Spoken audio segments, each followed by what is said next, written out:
Welcome to Raging Bullets, a DC Comics fan podcast, episode 655.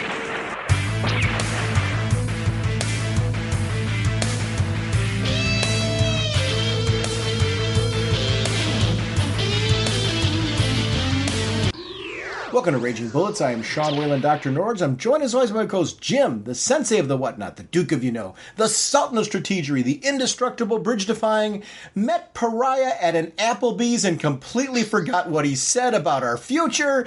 So says the elder statesman of the podcast, Segulin. How's it going? Jim, on this episode, we're going to be talking about a lot of DC news. There's a lot that was going on this time, so we talked really in depth about that. We also are going to be doing an in-depth look at the tome that is Superman Space Age Book 1, which was a huge 80-something page book, and a lot to discuss in there about what was going on about that one. We're sponsored, as always, by DCB Service and InStockTrades.com. Mr. Segulin, what is going on over at DCBService.com?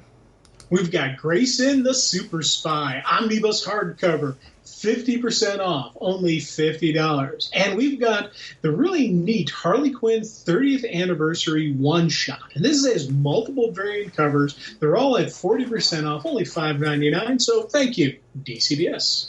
Over at InStockTrades.com, we have Batman Rebirth, the Deluxe Edition, Book 6 hardcover. This is a $34.99 book regularly. It's 50% off, only $17.49.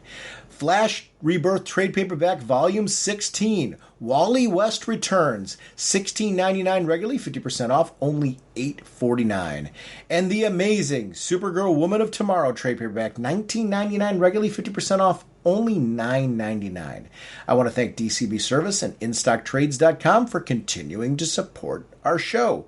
We have a contest that's currently running. It is a spoiler warning contest where you have a chance to put a spoiler warning in place for Jim. You can either choose to send one to us via email, you can send one to us via voicemail, or you can write a concept that you want Jim to put on the show. We're offering 3 prizes, and they're all the same. It's first, second, and third prize winner are going to get a spot on the show and get a hardcover or trade from their choice from the September orders. We are going to be ending this contest September 3rd. So I want to thank everyone who is considering participating in this one. And I can't wait to see what people come up with for this one. It's an interesting sort of contest. But Jim, just to give them a little flavor, what should this sound like? What kind of a podcast are we? Raging Bullets is a spoiler podcast. We go in depth into plot lines, story twists, and whatnot of the comics we're discussing on today's show. So, if you haven't read the books, you may want to come back later so you can better enjoy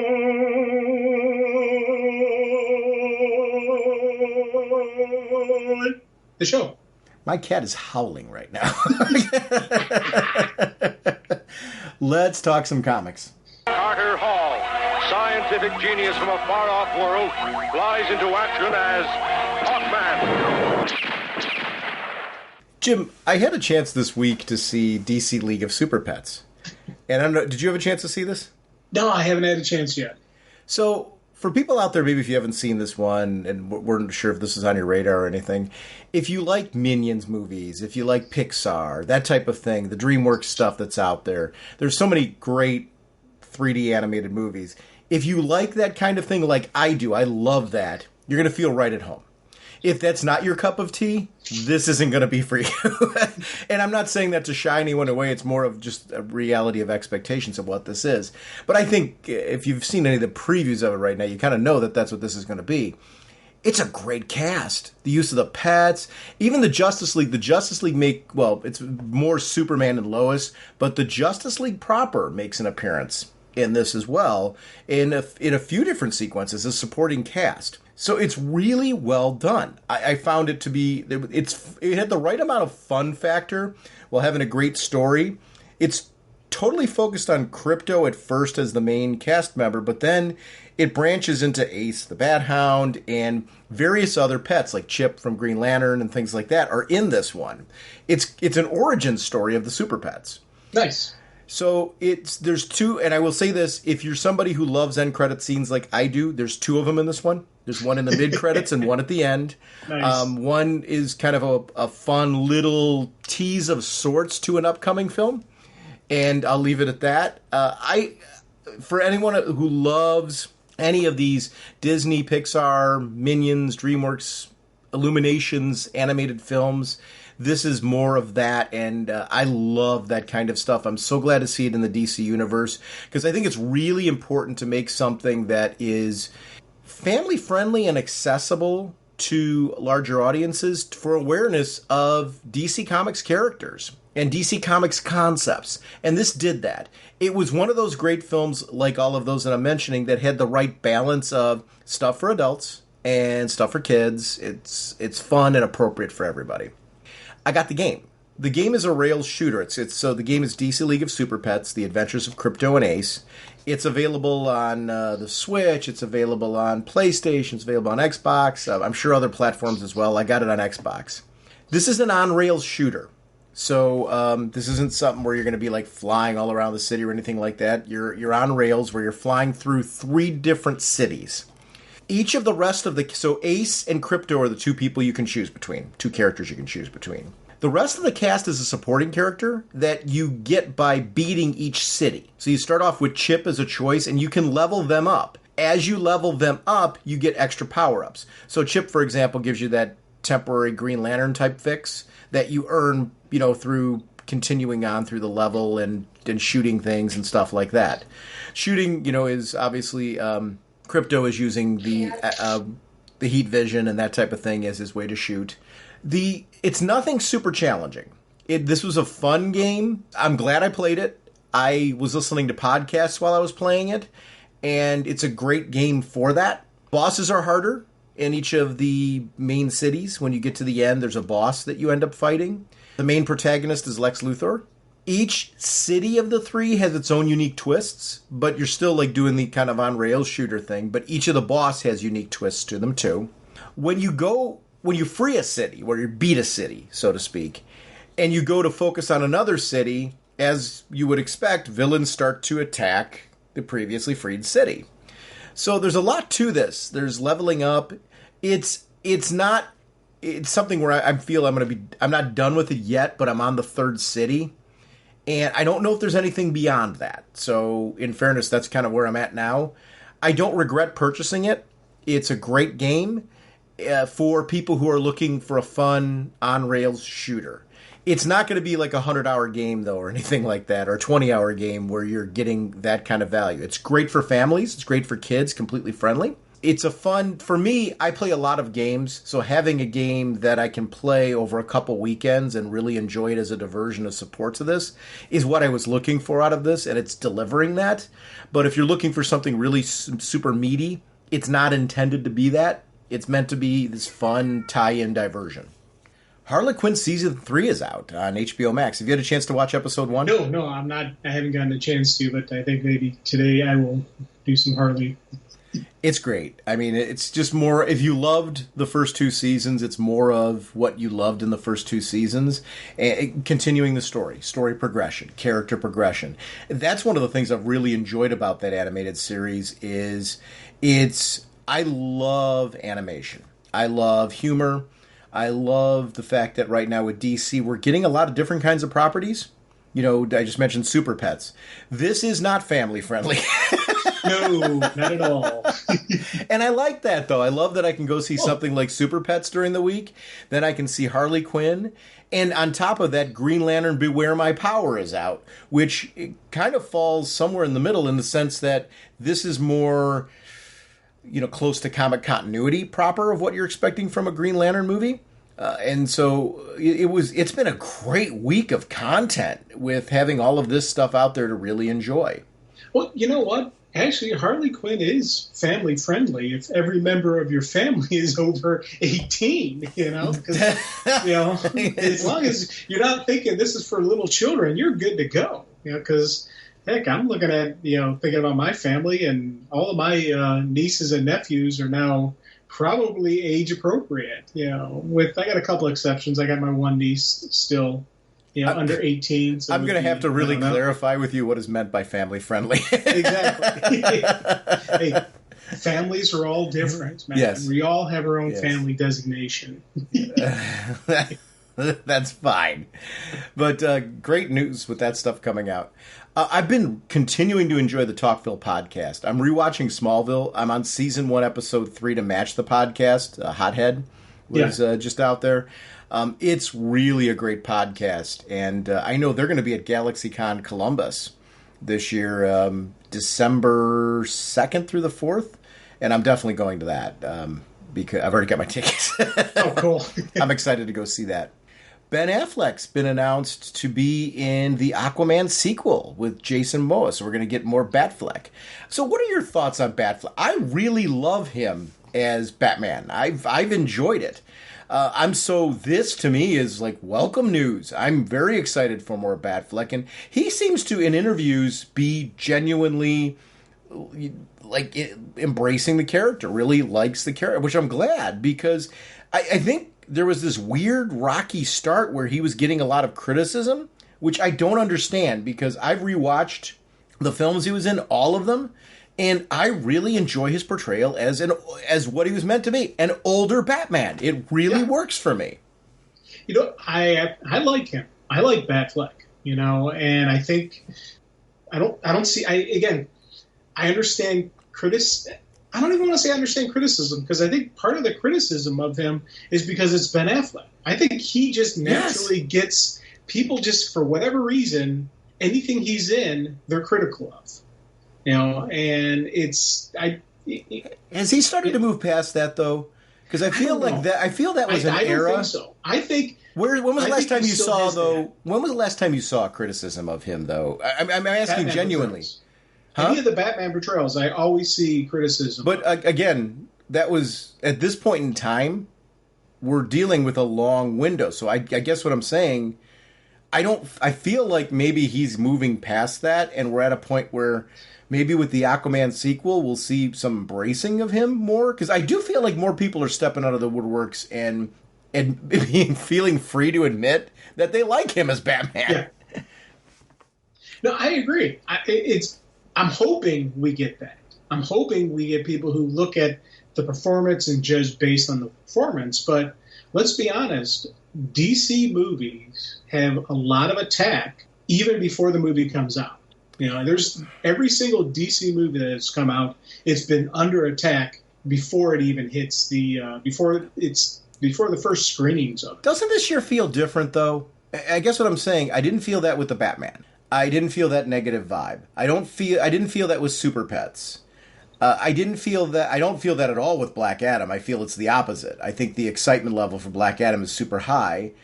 And Shazam, I think, is unfortunate. I don't know if it's unfortunately is the right word, but I feel like it's the looming cloud of Black Adam is kind of drifting that in the background, but I'm hoping that winds up being a sleeper hit, like that Black Adam, the excitement for Black Adam leads to excitement for Shazam, because the first Shazam movie was, so good that I feel like I'm so jazzed for the sequel. I just feel like we're not hearing as much buzz for the sequel to that because of Black Adam. And that's not a criticism, it's more of a reality. But do you feel, I guess, and I'm asking the question, it's not more disputing you.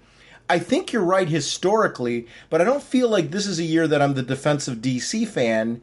Marvel, listen, I gotta say, San Diego, Marvel's Phase 5 announcements, the machine that they've got running there right now and how well oiled it is, I'm excited for every Phase 5 announcement that they threw out at San Diego. It's a monster. But I didn't feel like looking at that like, wow, DC's got a junk slate of films. They don't have as many on the horizon, but I felt like this year is not a year, and maybe you think I'm wrong, and it's okay if you do. I feel like this year was one of those years where these movies are just coming out and they're not getting the negative vibe to it. Like Batman did gangbusters. So I guess this year, for some reason, 2022 does not feel like a negative year for DC. Admittedly, they don't get the buzz that the Marvel films do. So there's that, if that's where you're going, and I couldn't agree with you more. But I also don't feel like there's this immediate jump to negative with anything on the slate for this year, unless you're reading something I'm not. Well, one of the things, like, because you mentioned the Batman. When that first was announced and that was first out there was some anti-Batman stuff, and it was like, oh, this Batman sparkles, and there was all the Twilight references and some emo comments and things like that. But when that was casting of Ryan Pattinson because of Twilight. I don't think that was an anti-DC sentiment. Well, see, I kind of put those all together. The way I look at it, I kind of put those together like the Ben Affleck stuff it's anti-Ben Affleck, but I combine the as an anti-DC sentiment, if that makes any sense. But I guess, do you then take a look at... So I loved Thor: Love and Thunder. Right. I thought it was just a great film. It's gotten some mixed reviews, though, because of people not liking some of the tone, some of the direction, and things like that from it. I guess I don't look at that as an anti-Marvel sentiment. I think it's kind of a sign of the crazy times that we're in right now. It was... I loved Thor. I guess I'm openly saying I loved Thor: Love and Thunder. I thought it was really a fun film. I put it behind Ragnarok, which I thought was like a perfect Thor film. But Love and Thunder, I just thought was a lot of fun. I guess I don't take that as an anti-Marvel sentiment, though. I think people are just looking at that film in comparison to maybe the other Thor movies or some of the other Marvel movies, like Doctor Strange, for example, where I didn't hear Doctor Strange. I heard a lot of love for. I heard the same for Spider-Man.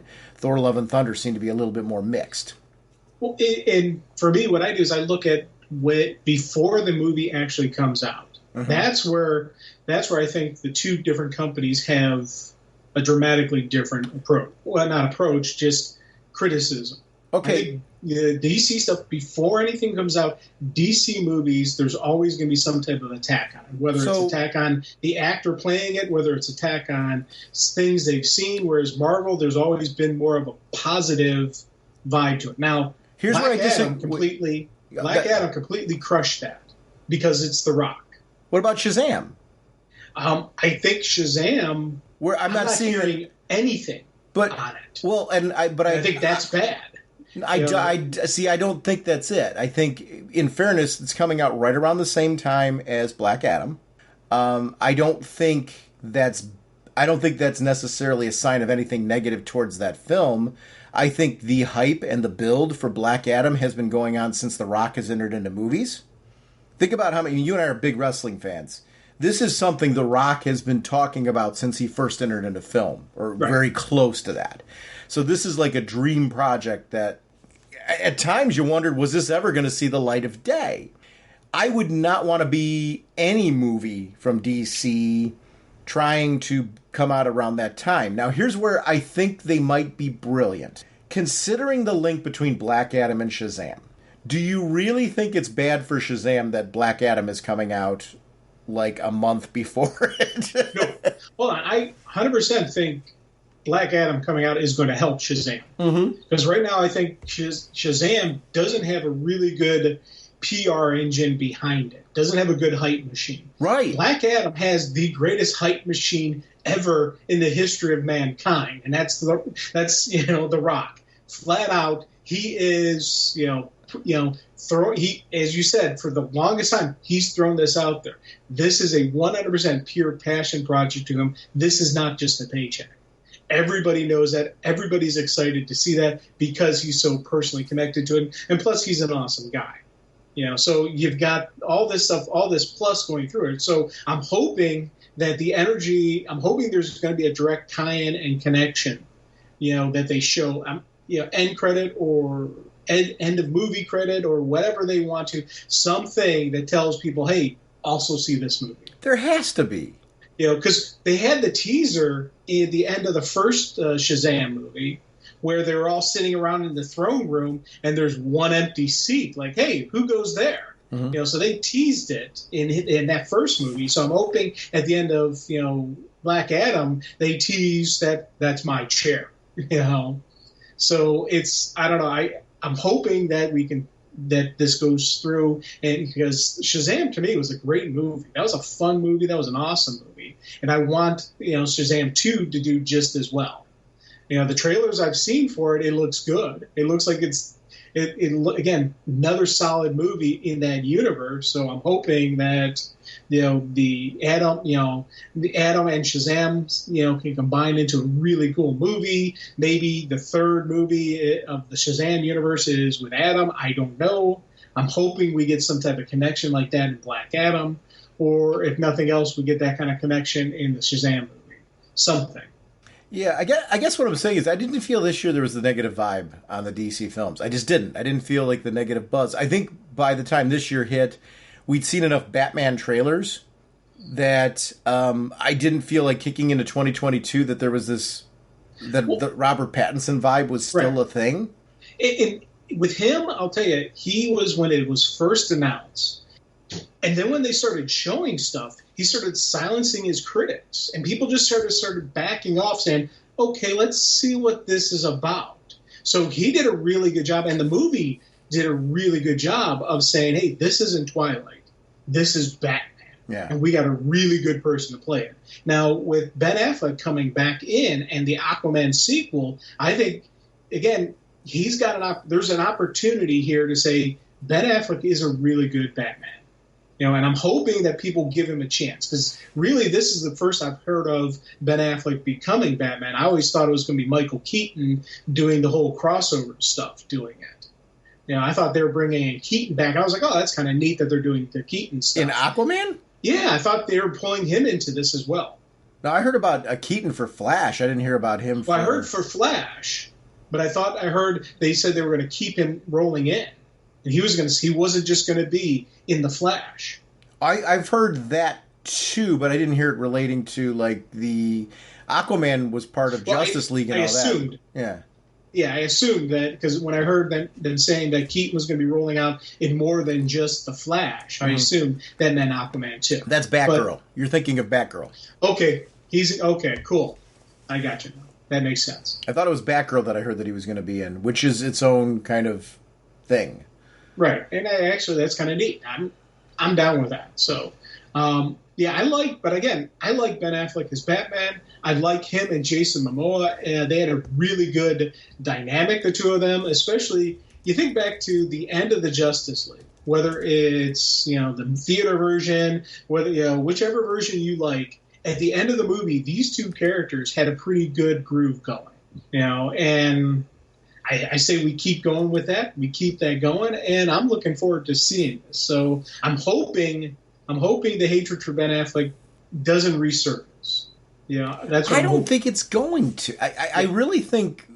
Here's the problem: is if you look back at that time, I think where Ben Affleck was doomed, there was a lot of the tone for the Man of Steel movies. I liked them a great deal. I'm a big fan of them, but I feel like there's two different crowds with that. Kind of like what I mentioned with Love and Thunder, where there was a crowd that really liked those films, and there was a crowd that just did not like the tone. And I think that was carryover from the first Man of Steel. And I think people were looking for, at that time, and I got to admit, I was kind of looking for the same thing. We were kind of hoping that the DC film universe was going to do what Marvel has done so well, right? And I think people have started to shift a little bit, where you still see it pop up every so often. Like when I saw somebody post something about Marvel's Phase 5 and they were sitting there like DC should be, or Warner should be embarrassed. And I don't feel that way. When I say somebody, people will do these single quick hits, but I don't feel that's an overall vibe. I think what we want all as fans of any comics, whether it's DC, Marvel, whatever, we want more films. We want more well-produced, well-crafted films, more well-produced, well-crafted content, film, TV, animation, whatever. We want more. And, it's kind of the whole feed me more mentality, right? Mm-hmm. And we want that. So I think now what's happening is we are getting more DC films that are quality and universally liked. The things like The Joker helped out in the sense that was just a great movie. And I think the Batman silenced a lot of people. I think for a lot of people, it's a surprising film because it was a very different take. And the only criticism I heard about the Batman from people who've seen it was I think some people didn't like. I had friends of mine who were expecting more of the Nolan type of film. it was decidedly a different direction. And I loved the different direction. I've always compared it to the Nolan films were Batman. The most recent film was a Detective Comics movie. And it was like the first Detective Comics movie. Yeah. And it's the only way I can kind of distinguish between the two. I agree with you, actually totally agree with you 110% that there was a lot of criticism on Ben Affleck. I've rewatched all of that, and I guess I will go. I'm in the end of where I'm kind of defensive of it now because of how much I enjoy him as Batman. I think I saw that Justice League Zack Snyder cut so many times that I have found myself really loving that Batman. Yeah. And I'm excited to see him in the Aquaman sequel. But Keaton, you're right. You're 100% correct. He is making more appearance. It's going to be in Batgirl. Oh, cool. Okay, yeah. Batgirl's number 11 is going to see Maps in the issue, coming to the aid of Cassandra Cain and Stephanie Brown. I loved Gotham Academy. I think you were a big fan too, weren't you? Yeah, Maps is cool. I cheered on this one when I read this. Have you seen the details on the special edition of the anniversary issue of Superman's death that's coming out?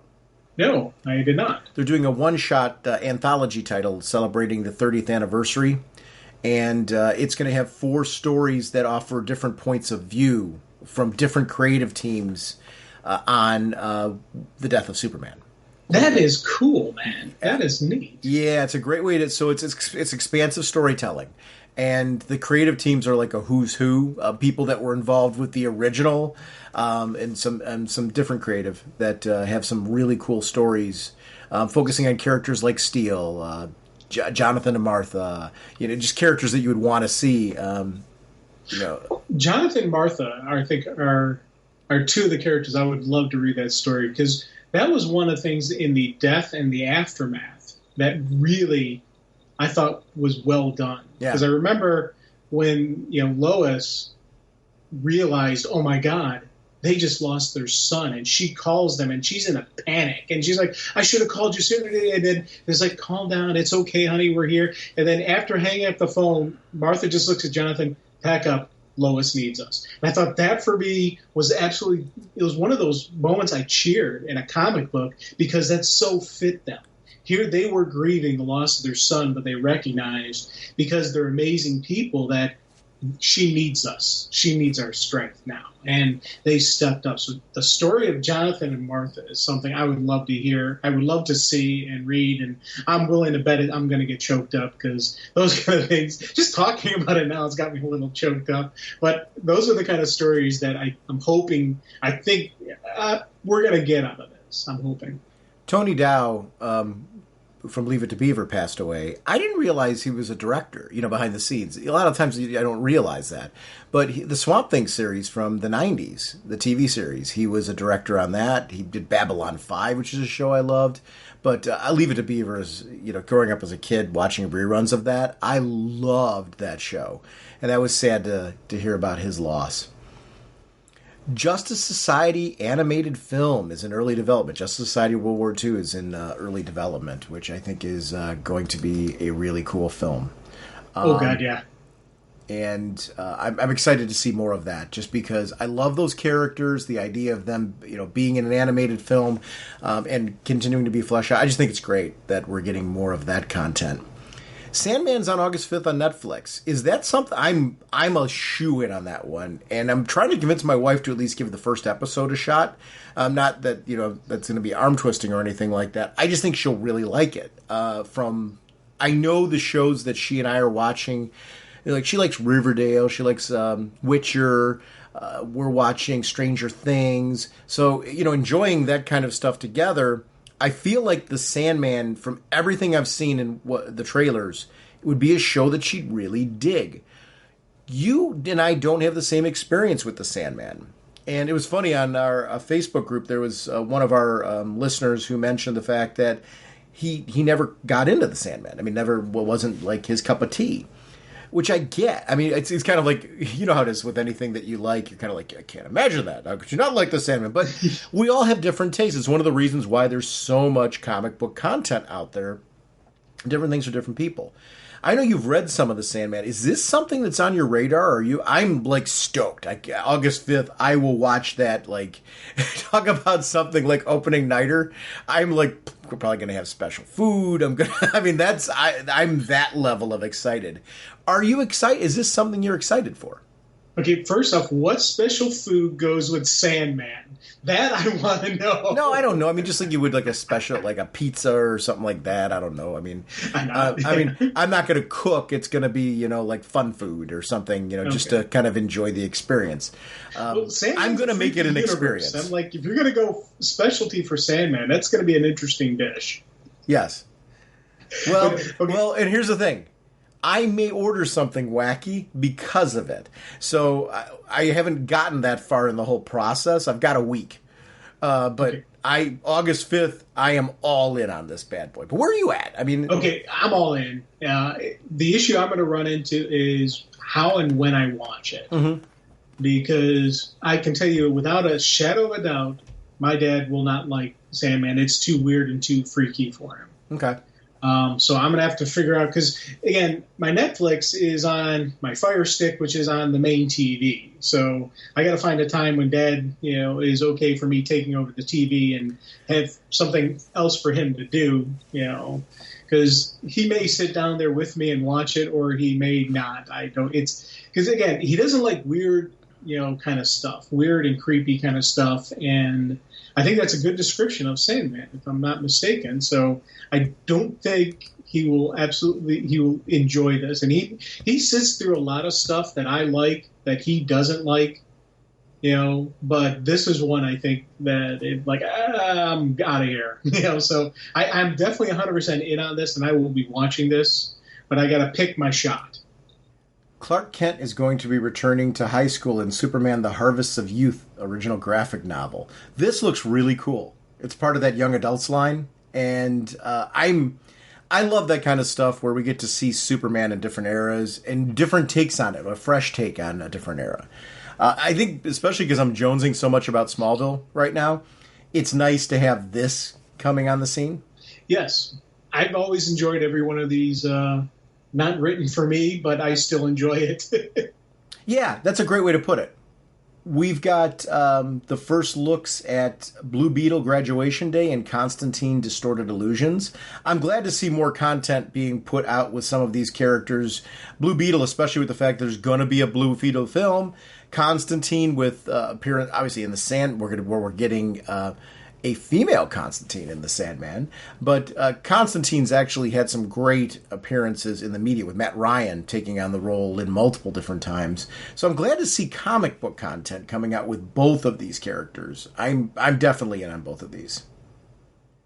The Eisners happened at San Diego as usual, and DC had some wins, so I'm just going to shout some of those out really quick, because they were all books that I really enjoyed, and I was, you root for like your favorites. I love looking at the Eisners globally, and I encourage you to check out the Eisner winners, because one of the things I like about the Eisners is, for stuff outside of DC that I may have missed, it's great to see who won, some books maybe that I didn't realize were a thing, and I can go and grab them and become aware.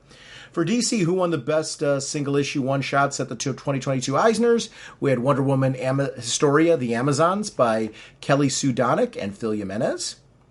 Best new series at the 2022 Eisners was The Nice House on the Lake by James Tynion IV and Alvaro Martinez Bueno, part of the DC Black Label line. That series is outstanding. If you have not read that series, highest possible recommendation.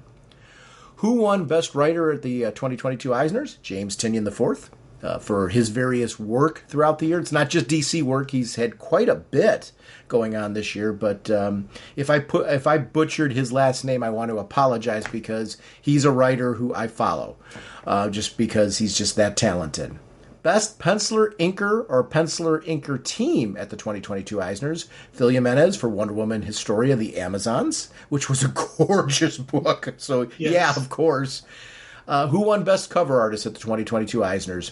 Jen Bartel for Future State Immortal Wonder Woman 1 and 2, Wonder Woman Black and Gold #1, Wonder Woman 80th Anniversary, and Women's History Month variant covers over at Marvel. congratulations to all the winners. I focused on the DC-related ones. There's a ton more. Please check out the Eisner winners because I love those awards for every reason that I just said. It's a great way to find out what should have been on your radar that you may have missed. I miss stuff all the time because of the sheer amount of content. Dark Crisis. Have you seen the official, what Dark Crisis' real title is? Dark Crisis on Infinite Earths. I like it. I do too. Wasn't a big shock. I'll be honest with you, it's neat how they started off one thing and then now they're shifting it into the other. I'm happy with it. I'm really happy with Dark Crisis, how this thing's laying out. I'm all in on that. I don't remember if we talked about this. Milestone Generations. We're going to be getting that documentary out there about Milestone. And I don't know if we talked about it last time, but I certainly want to shout it out because I'm excited to see that documentary. I'm fascinated by Milestone right now. I love all the characters. I'm loving the new content that's coming out, but I'm loving just as much visiting the old content that I didn't get to read. So it's a great time to be a newish fan to Milestone, and I want to know more about the history of it. I'm interested in this in a way that I would have been earlier, as far as that would have been dipping my toe in. Now I'm a fan. I want to see this. Oh, big time. I'm really a fan of the Milestone universe right now. Earth M, for me, is a really pleasurable read. I'm loving just that whole universe that they've laid out there. And when I saw this announcement in the trailer, I was like, oh, this is cool. I want to definitely, I want to see this, so I'm all in. And like you said, I'm going back through it. I'm reading the original stuff as well. And it's kind of neat to read because the current stuff is outstanding. The original stuff is outstanding. And neither one of them, it's not like it doesn't feel like they're competing with each other. It doesn't feel like they're trying to retell a story or change history or anything. It's just the current generation, the current take on that universe is what's going on right now. Because a lot of times with the comic book universe, we kind of get stuck on, well, this is what happened before, and they're retconning, it's revisioning. No. They're just telling a really cool story, and they're taking some really awesome characters. And you want to read the original stuff, man, because that's also some really good stories. So it's kind of a neat groove that I'm feeling from Earth M. Over on the Facebook group, Eli posted an article from the New York Times. I don't know if you had a chance to read it, but it's a great article. It's the anti-hero's last gasp, and he bills the article exactly right. He said, I don't agree with all the viewpoints on this one, but it treats the topic and subject matter very seriously. And I love articles where it's a serious exploration of comics. I think it's good for comics when there's intelligent discussion around it. It doesn't have to be stuff I agree with all the time, but I love that he posted this because it's great to see the New York Times giving comic books attention and giving comic book content attention as well. Phase 5, I do want to shout out, there's so many cool movies that are coming out in Phase 5, but I'm a huge fan of Daredevil Born Again. It's my absolute favorite Batman. I almost said Batman story. I link it with Batman as this is the Frank Miller story, and it is incredible. It's going to be Charlie Cox, who played Daredevil in the TV series, is coming back. Vincent D'Onofrio is coming back as Kingpin. So if you saw the Netflix series, and if you didn't, it's available on Disney Plus now for those of you that have Disney Plus. It's amazing. Him as Daredevil. Born Again, you don't have to have read or seen anything with Born Again. Born Again was one of the first Daredevil stories that I read where it wasn't like a crossover involving Daredevil. I was a fan of Frank Miller, got into his work, and I'm like, oh, okay, Born Again. Let me go ahead and grab this and read it and see what it's all about. It made me a Daredevil fan to this, and I've gone back and read stuff. Like, I read everything leading up to it. I became a big fan afterwards. It is, I mean, for me, it's Marvel's, in my mind as a kid growing up, he was Marvel's Batman. And that's really, really shortchanging the character, so I'm going to put quotes around what I just said. But it was that street level, gritty, well-written, intense story with a great cast of characters. And he's so unique and so cool. And I'm a big Daredevil fan. That coming out as a film has me super stoked. And knowing the cast that's going to be in it, I have incredibly high hopes for that particular film. It's a book I encourage you to read. If you've never read Daredevil Born Again, anybody listening to this, I know we're DC Cast, but I love comics. And Daredevil Born Again is a story that I read it again recently. Man, does it hold up. Chip Zdarsky's run on Daredevil has kicked off another run of the Daredevil #1 just got released. I love, he's writing Batman right now. He's writing Daredevil right now. This is a great time in comics. I just wanted to shout Daredevil out just because I'm really loving that right now. And another thing that's posted on our site, and it's a movie I loved. I love Black Panther, and there's a teaser trailer for Black Panther: Wakanda Forever up there as well. Jared made a good point. He's curious to see what they're going to do with this one, considering everything that's happened. We don't have our main character in this one, and they're continuing that story. And I appreciate that Marvel Studios has taken that approach, where we're not going to recast we're not going to cast T'Challa. We're going to continue the story and move forward on that one. I applaud the choice, and I'm curious to see what they do with this one, because the first movie was so. Were you a fan of that? I was a big fan of the first Black Panther movie. I was a huge fan of that first movie, and I wanted more. And again, like you, it's funny when part of me was like, man, when the actor passed, I was like, oh man, that's gonna be stink. They're gonna recast him, because I really liked him. But I was in my head, I was thinking, well, they'll probably just recast it and move on and kind of do it that way. And then when I heard they weren't doing it, I was like, oh, that's kind of neat, But I was like, I don't know how I'm going to like the movie, because I really liked him. I really liked the character. I liked his portrayal of the character, And so it's one of those things. I'm like, what are they going to do? How are they going to play this out? Where are we going to, what's going to happen? And then that, for me, it's kind of got me intrigued again all over and reading and watching what happens, in this movie. Sure. Because I'm definitely seeing it, 100%. And it's one of those weird things. I'm not like, oh my God, this is going to be wonderful, because I don't know what they're going to do. And even trailers don't give you enough information for me to really, I'm not like super on board a hype machine yet for it. Because for me, the actor was just absolutely amazing. And I loved his portrayal of it. I love just that energy he brought to it.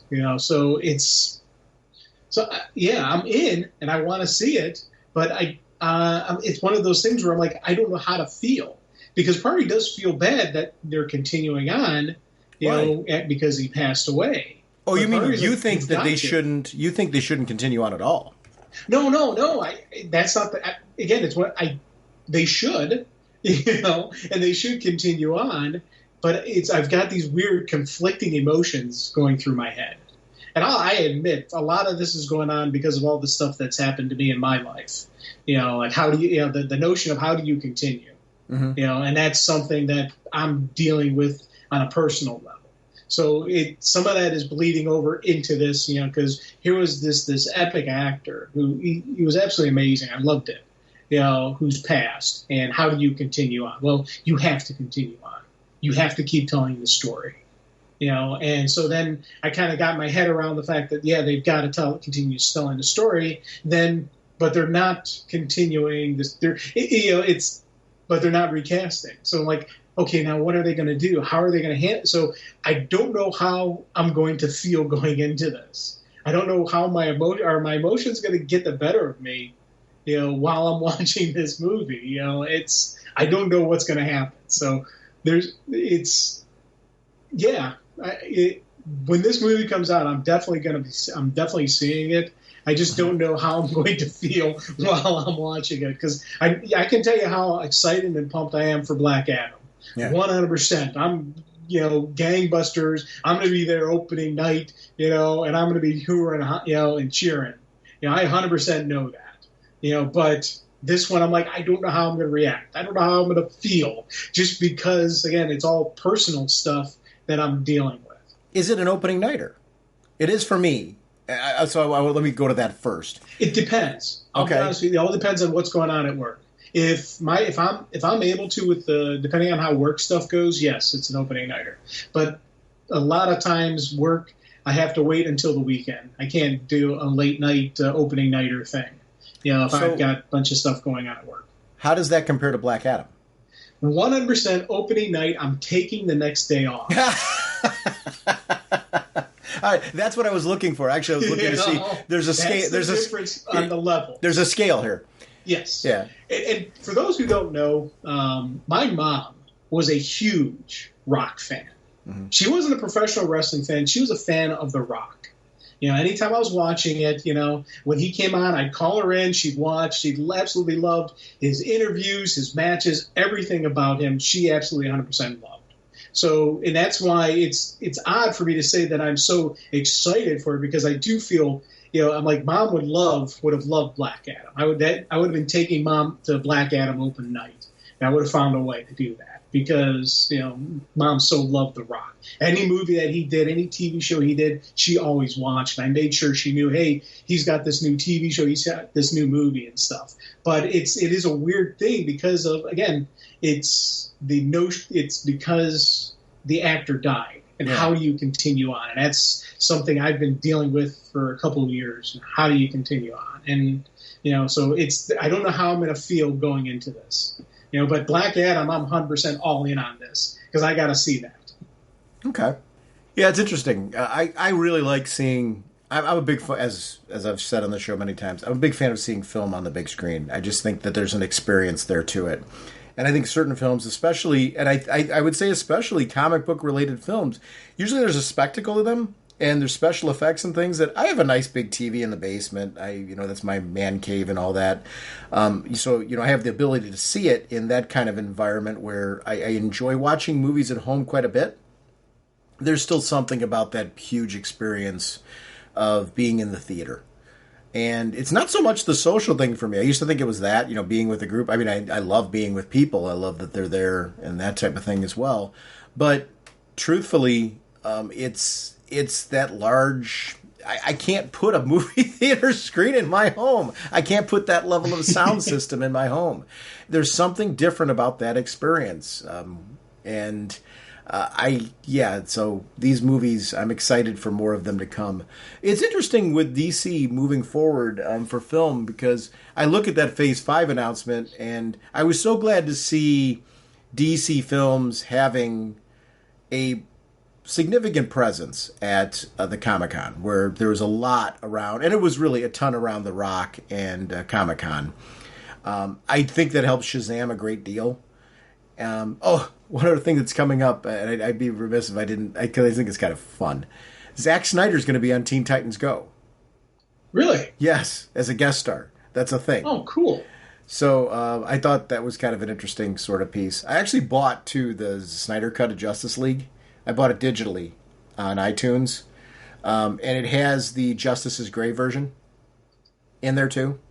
Oh, nice. I wanted to own it, which is, I know I can watch all that on HBO Max right now. I'm still one when it comes to film, because it seems like streaming services drop these things eventually, or like phase things out and then bring them back later and stuff like that. And I want them available when I want to watch them. Yes. So certain films and things I still have to own. I do worry with the amount of stuff I've bought on iTunes now, admittedly. I worry about what happens with digital. Like, if iTunes were to fold, which there's a lot of faith in it. Like Amazon. What if Amazon folds? Now, do I think Amazon's going to fold? No, but look what happened when Comixology was merged with that. I didn't lose anything that I'd already bought, but I'll use, for example, what was the book I'm thinking about from Ted Sikora? Bloom. Bloom, yeah. I've got issues 1 through 3 on Comixology. Issue 4 was not available on Comixology because of the merger. And the way it changed how creators had to reformat and re-upload files and things like that. So what I worry about there was what that did to independents, who are doing that. Now, I've got issue 4 of Bloom. I've got it physically, and I have it digitally through, the PDF, legally getting that stuff. Because I supported the Kickstarters and such. But, I have the cover, the Boom cover bouquet, where I've got, every cover. But I still like getting them through Comixology. I bought, on top of that, I bought it through Comixology just because I like the convenience of it. I heard in that process, and don't quote me on this, that creators took a hit on as far as what they get for their books. And I was sad to hear that too. I think it's hard enough to make comics nowadays that, I always want to see stuff that is pro-creator. I don't know how, and I would love if somebody could ever explain to me real numbers on how digital benefits or doesn't benefit comic creators. Because, I love the convenience of digital comics. I want to support comics, though, too. And what I don't know at this point in time, do Comixology numbers help? When I'm throwing my dollar down and buying a book that way, am I casting my vote? That's really important to me. For books that I'm digging, I want to buy them legally. I want to buy them legally digitally.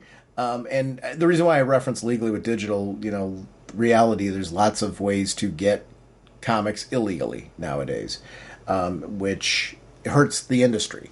So that's not me. I'm not going to spend time talking about morality of that and that type of thing. It's more of, I'm protective of the industry. I want this to be around. And the only way it's going to be around is if we're buying this stuff, right? I feel like when you are paying for a comic, it's your way of casting a vote, saying that this means something to you. I still am unclear, what does digital do as far as that goes? We used to go off of paper numbers, right? And that used to be a very big thing. Since the pandemic, I don't hear any discussion, or I don't hear as much discussion, I should say, around sales numbers of physical copies. I guess I'm more interested in it now than I ever have been, just because I don't want books canceled that are really good. I know. And I want to cast my vote. So I don't know if I need to buy it physically in order to cast the vote every time. I still buy a lot of physical comics, but I buy a lot more collected editions. I'm very into collected editions now, which I know doesn't help the monthly bottom line. A lot more of my monthly purchases are digital. And if there's a book that I feel like needs my help, I guess what I'm saying is I'll buy it physically if that's what I need to do to vote for it. I want to know what to do. So that's an interesting topic I think I'm exploring right now, just because I want to know a little bit more about how I, as a fan, cast my vote and support these projects. So that's a thing. Would you do, if it's a book that you're really digging and you're like, I'm buying this and reading it digitally, but that doesn't cast the vote on that book, does that influence you to buy the book physically and then single issue? Because I know you buy... Actually, go ahead. That would actually change some of my buying strategies. Because right now, most of my books are digital. I have a couple that I'm getting monthly in paper, as well as getting it monthly digitally. Because it's easier for me to read it for the show, as well as just personally reading it on iZilla, than having the paper. But I'm always going to keep getting this paper.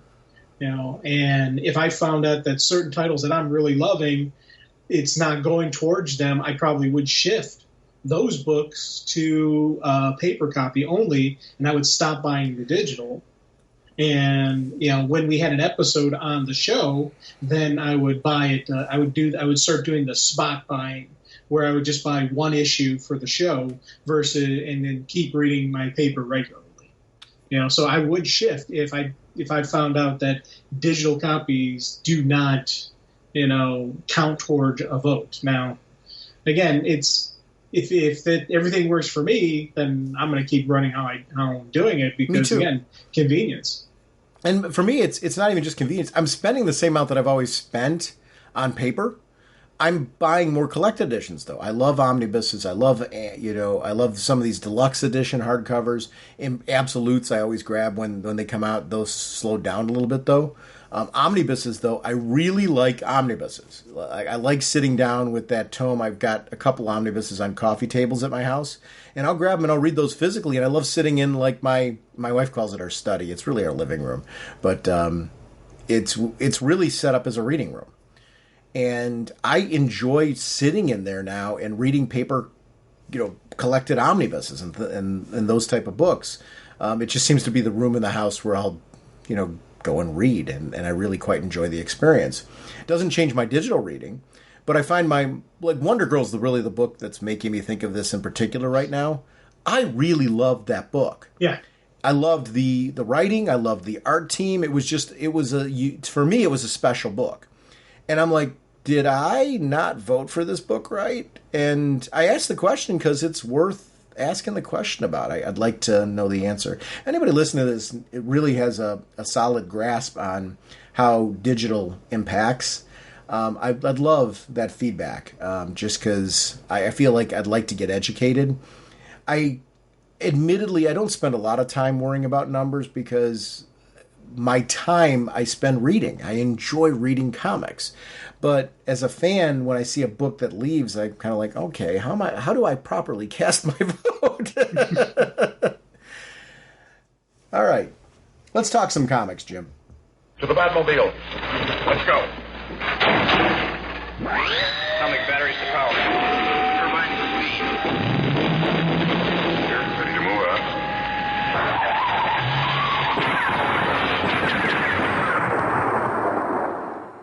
Our first discussion is on Superman Space Age Book 1. The writer is Mark Russell, with art by Michael Spike Allred, with colors by Laura Allred, letters by Dave Sharp, cover and the 1/50th variant by Michael and Laura Allred, the additional variant covers by Steve Rude and Nick Darrington, assistant editor Gillian Grant, editor Brittany Holzer, group editor Paul Kaminsky, and of course, Superman was created by Cleveland's own Jerry Siegel and Joe Shuster by a special arrangement with the Jerry Siegel family.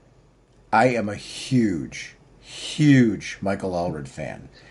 So when it's anything that Michael Allred's involved in art-wise, I just love. It goes back to Madman. Madman was one of those books. I remember the first issue. It was a black and white one.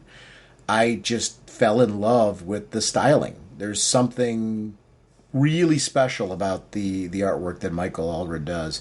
Laura Allred's, I believe, his wife, and I apologize for not knowing that, but when they're together, there's something special in that. I mean, it's a unique sort of book. This book delivered for me, and then I've got to commend the writer, Mark Russell, on this one. I didn't know what this was, other than I saw Superman Space Age, Michael Allred art. I'm like, all right, I'm in. It's kind of it. I didn't need more than that. And I kind of loved the fact that I just picked this up. I didn't know how big it was either, that it was going to be like this big, in the first issue was going to be this big tome. I loved that it was that too. I love the timing. I love the era that it takes place in. I love the jump between 1980s to the 60s and kind of this different sort of take on Superman, yet feeling classic at the same time. Because this feels very, very multiverse in its approach, where it's like its own world, but so reminiscent of everything that I love about Superman. I don't know if you knew more than I did about this one. I walked in blind to this, and this was this version of the Justice League, and everywhere this goes was not at all what I expected, and everything I love about comics. Yeah, no idea anything that was going to happen. All I knew is Superman and Michael Allred. I'm like, okay, let's do it. And he's an artist that I found out about him through the podcast, because we did Mad Men at one time, and it was first I was like, man, this art style's kind of got a groovy style to it, man. I kind of was digging it, and as more reading, more seeing him on other books, on other stuff, that really got me, I got a affection for this guy's art style. It's one of those stylings that I really do see a classic nod to classic comic styling, but it's his personal take on it. So he's personalized that classic, for me, what I call a classic comic book look, but it's 100% his style, and his way of doing things. So it was one of those things where I like his artwork. And I don't, him on Superman, I was like, oh, definitely, let's see what this has got. And then as I started diving into this story, because like you, I had no idea what the story was going to be about. I was like, oh, this is outstanding. So you've got a beautiful looking book with a great story backing it. I'm like, this has been a 100% home run for me. I was so happy to read this book. And again, it's funny. When the book came out, I would have bought it, and it would have gotten shelved because of everything that's going on. My priorities, I always read the podcast first. Anything we're covering on the podcast, I make sure I get that read, because my timing's limited. And this book, because it's not in the current continuity, would have actually gotten put on the sideline, and I would have just built up and bought until I got all the books, and then I just would have done a binge reading of it. I'm so glad that we decided to talk about it because I got to read it earlier, because this is a wonderful story. Oh, yeah. This is a top of the stack one for me very quickly. And the strange part is everything I said about Michael Allred's true. With the way my week was, I'm tech director at a school district. My 2 technicians have moved on to other opportunities. It was career advancement for both. So I'm very proud of them and incredibly happy for both of them. But I'm the only person running the tech department right now.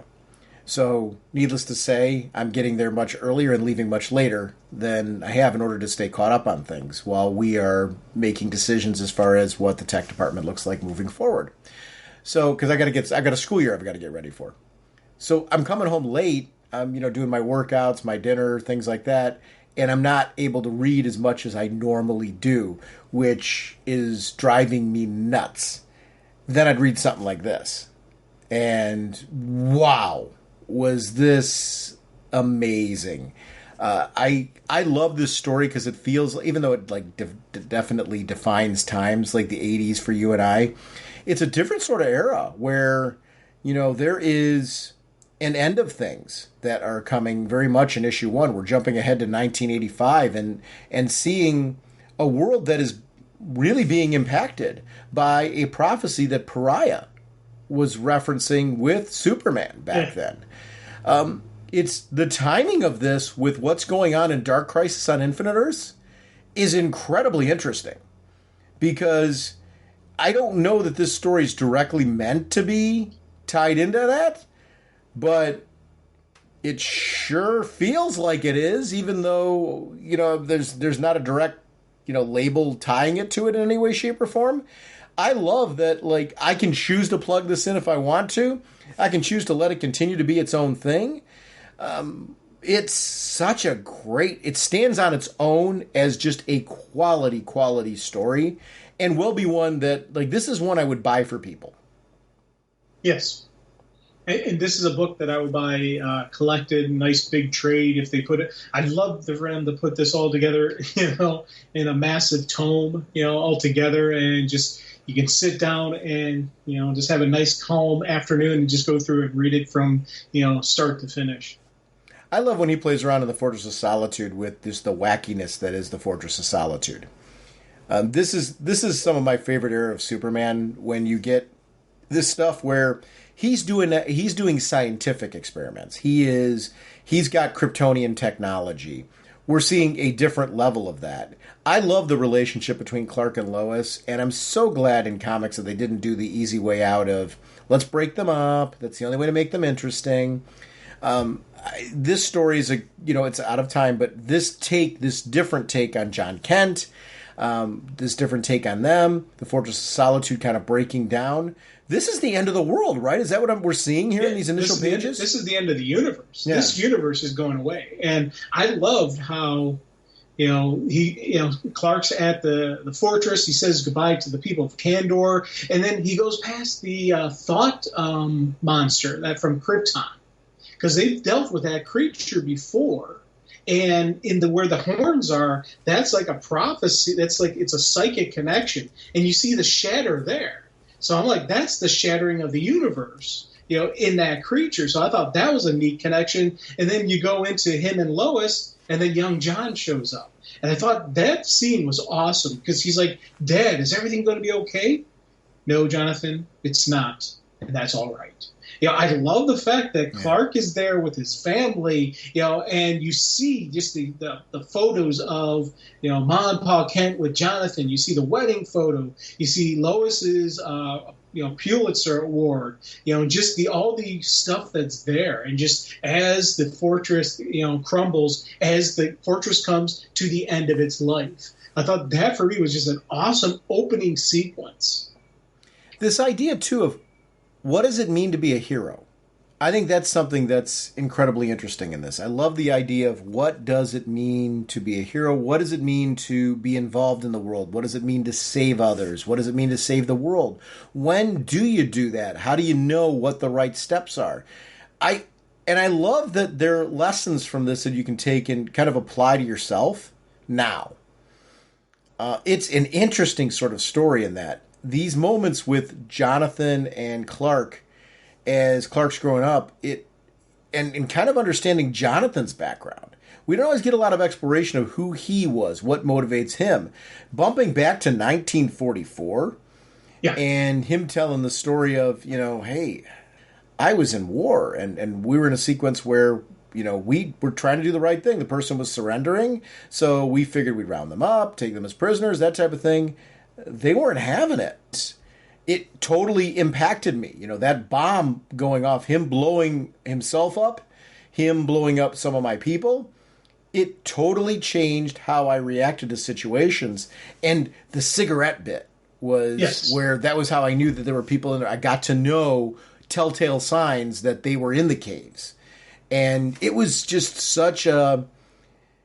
Sometimes there's things that glorify war.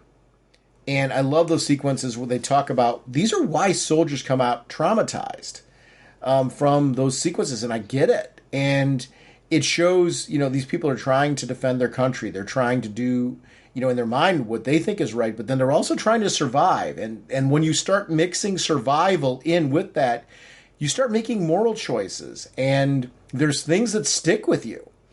His whole bit where, I think for years it was always the dead always stick with you and you always see their images. There was an interesting sort of take where you say they fade away and sometimes that's worse. And it was such a well-crafted sequence where I got to see that everyone's reaction to war, at what it looks like when you return home, how you try to reintegrate into society is not cookie cutter. It's not the same for every person. And I really dug that. I really thought that was just a cool sequence of events. The horrors of war was absolutely beautifully portrayed here. Yeah. I so love this because, again, this sequence, this part of World War II, it, really was nasty, nasty, nasty fighting. This was they went in the trenches hand to hand. This got really bad. And it's one of those things where, they were not, as he shows, he's like, oh, we surrendered, boom, blows up the bomb. They did not give up the fight at all. They never surrendered. It wasn't until the U.S. actually dropped the nuclear ordinance that the Japanese government said, yes, we will surrender. Mm-hmm. And that was the whole debate. Why did the U.S. drop the bomb? Well, fighting like this, they were outmanned, outgunned, completely surrounded, yet they fought to the death. For the U.S. to win, they would have had to kill every single one of them, and that's how nasty this fighting got. So when I was reading this, I was like, man, they're doing a great job portraying how nasty the fightings in those islands were, because this was a really horrific part of and it was at the end of the war. The Allies had won, and I did air quotes around won, by the way, had won the war at this point in time. No, the Japanese weren't giving up. They weren't done yet. And that's why, this, really does play a part. And I also agree with you about where he's talking about how you don't always see the dead start disappearing. And that actually hits you even harder. And it's the post-traumatic stress, PTSD, survivor's guilt, whatever you want to call it, it always affects soldiers, soldiers, sailors, airmen, Marine, all of them differently. And I think that for me is a really cool way of looking at this and looking at Jonathan and even him when he's back on the farm with Martha, and he's just like, no, I just want to watch and sit here and watch things grow. Yeah. He just needed that reset. He needed that peace. He needed to find that personal peace, and that's part of the charm of who Jonathan Kent was. And I think that for me, this going through these moments was just absolutely outstanding. Yeah, I think that piece too was really, really great. Besides that, the kind of retelling of Clark's arrival and the spaceship and the fact that parts of the ship broke off, and Jonathan's revealing that I don't know where that is. There's a whole portion of this ship that's not there. The Superman take on the death of Kennedy, I thought was a real great piece, because Superman's had such a rich history, right? So, from the Golden Age straight through the Silver Age to now, I love that you can let's play Superman in this era and really talk through what life would have been like for Clark if he was dealing with this era. And I love that. What would Bruce Wayne and Lex Luthor be like in this era? And I didn't expect Justice League characters to be appearing in this. I thought this was going to be a Superman story. And it is, 110%. The introduction of Bruce Wayne and Lex Luthor and how they're both vying for a government contract, defense contract, makes a ton of sense. And Bruce is doing it from the standpoint of, how can we keep people safe? How can we do this at a distance? Can we move that needle forward to protect troops? Lex is got other motivations. And this is a very evil Lex Luthor. Yes, I know. He's looking to reshape the world as a whole. And wow, this, I got to admit, early on in the story, I didn't see Lex. I saw Lex as wanting the contract and willing to do whatever he can as a puppet master to get the contract for himself. But I didn't see it going to that next level. He didn't go to 11, he went to 20. Yeah, I 100% did not see that going that way. And I think that for me was one of the neat parts about this story, because again, like you, I'm flipping the pages and Bruce Wayne, Lex Luthor, oh, that's kind of cool. And then you see the pilot and you're like, is that Hal Jordan? That's got to be Hal Jordan, because they don't say his name initially until later on. And I'm like, oh, that is cool. So we're bringing in the Justice League. And again, then going into Metropolis, showing Perry White reaction to it.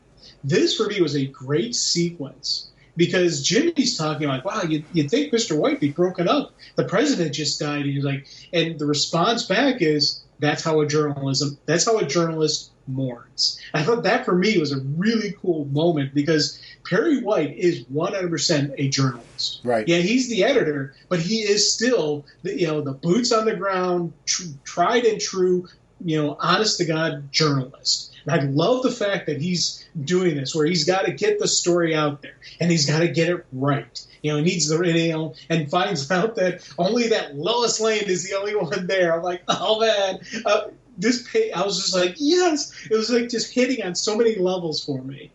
It was totally, this was I was smiling, I was emotionally gripped. It felt like something out of a timeless era.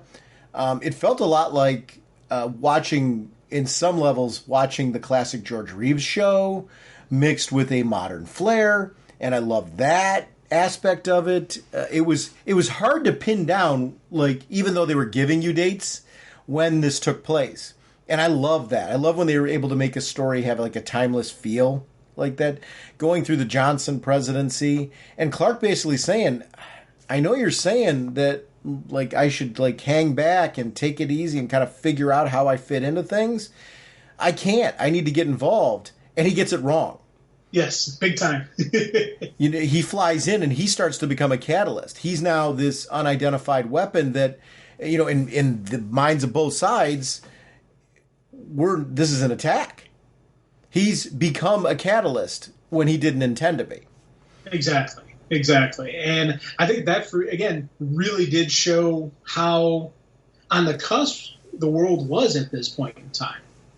How really weird that during this era there was a razor's edge where at any moment, bombs will start flying, and it's whether that was all hype, media hype, whether that was conspiracy theories, I don't know for certain, but that was a reality going on in there. So the fact that they've got Clark in on this, where we have this unidentified, unknown thing. No one knows, it's flying erratic. They couldn't pinpoint what it was. And the Soviets' response are load nukes.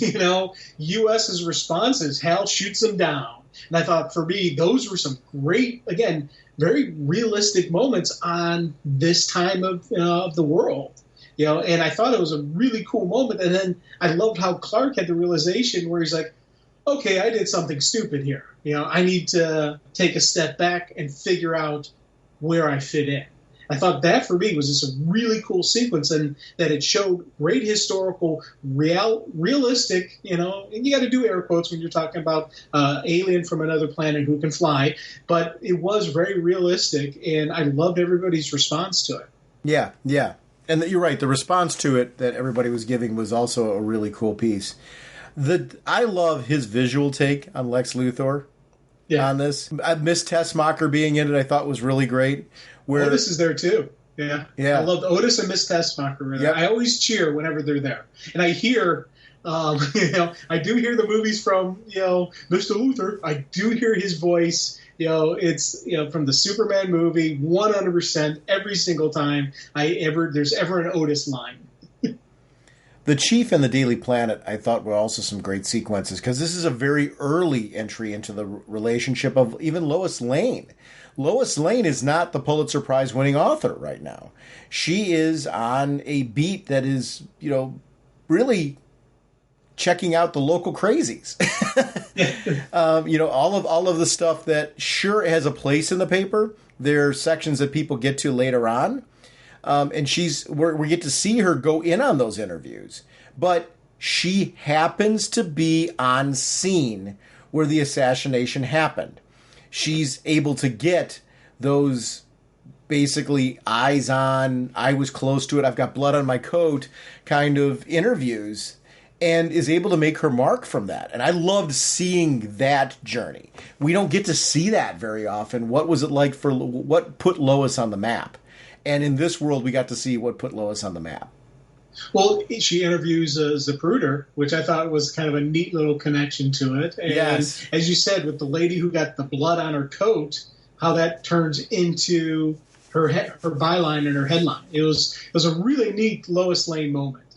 When Michael Allred gets a chance to play around with vehicles and really make them Ginchy cool, this is so what I love about his art. I want that as a corgi, one of those die-cast metal, that Batmobile. I love that he and Lucius are making these bulletproof vehicles. And I thought, at this point, he's Batman, right? I mean, we're seeing just behind the scenes that he's Batman. No, it's not that simple. He's not Batman yet. This is all for the contract. Correct. This is all for his government contract, which I thought was neat because, again, initially I was thinking it was a Batman thing. Then when I find out, no, this is the contract, I'm like, that is cool. And, I agree with you about a neat die-cast car. I'll be honest with you, I'd like that to be my real vehicle. I think that would be a neat Batmobile to drive down the street in. Well, yeah, because here's the thing. I love the 66 Batmobile. The problem with that is it rains and snows. Right. That you're right. I would love to take that to work every day. Yep. That could be my ride, and I would be very happy. I'm with you on that one. The discovery of the rest of the ship and its development into the Fortress of Solitude, I thought was something really cool too. This being an origin story of a universe is really great. I'm growing to really care about this universe. I'm so glad it's its own thing. I love that I don't know how loosely or solidly it ties into what's going on in Dark Crisis right now, in the sense that Dark Crisis is obviously exploring multiple infinite Earths, but man, great timing on this because it feels like it belongs, and I love that we're not sneaking in unnecessary Dark Crisis stuff into this. Pariah happens to be there because Pariah fits in the story, And whether that was intentional or not, it gives this weirdly wacky, cool connection that I'm just really enjoying. Oh, big time. And it's one of the things that, as you say, how you're starting to love this universe. And we know at the very beginning of it, the universe dies. Yep. So I'm like, oh, no. Or is dying. And by the end of this issue, I was like, they got to find a way to fix it. Yes. They got to find a way to fix it because I want more of this story. So the thing I love is when we see the city of Metropolis and you see all those background details in that time. I love Michael Allred's attention to detail when he gets to really have fun developing characters and tone and locations and cool outfits and just the buildings and the ads and the signs. All of that stuff is just really, really way cool. I feel like I should be hearing in this music from the Christopher Reeve films, because when we're seeing that like creation of the Fortress of Solitude and that whole piece happening, I know it's not that era, but there's something about that music that's appropriate to seeing the classic version of Jor-El. This is the Jor-El I grew up with. When you see him in that costume, we've morphed more to, the S-Shield being kind of the Krypton, or his Kryptonian family seal, and I love that, and it still is in this. But Jor-El's in that classic sort of costume that we got to see back in that Silver Age era, and I've always loved it. And this is a nice journey back to what it looks like on this world. And even the Superman suit. I love the fact that the shorts are that little bit of a longer, more of a short, the briefs kind of look that we normally get from Superman. And there's something to just that whole design that totally fits this world that's been crafted. His conversations with his father, I love that aspect of the Fortress of Solitude where his dad is a thing. And I love that the S symbol's there for dad, but it's on his back. Yeah. And it was just a neat way to incorporate a bit of the classic with a bit of the new concepts. And Clark getting a glimpse from both of his fathers on just maybe a way to think about how to approach the world and how to regroup and recollect himself and come at it in a very different way.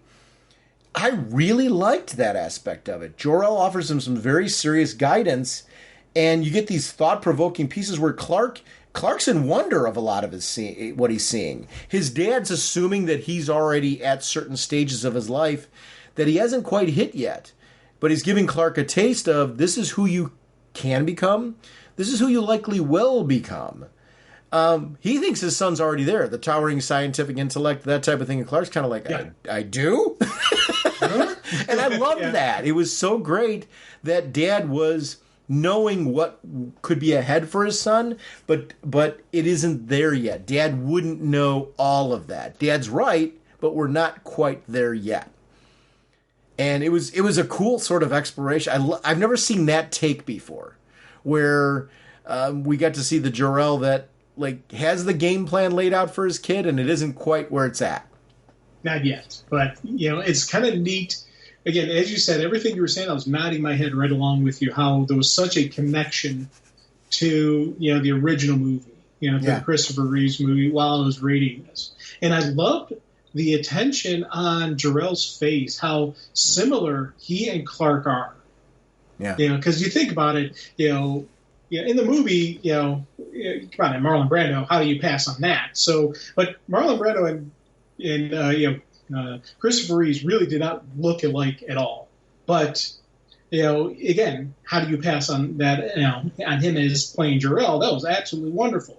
I really loved how you can see the father-son relationship, resemblance here in this artwork. And I love the sequence with, again, him talking to him and telling him, and just that proud father booming over him is like, I don't have this. I don't know what to do. And I love the line. He's like, perhaps my two fathers weren't so different after all.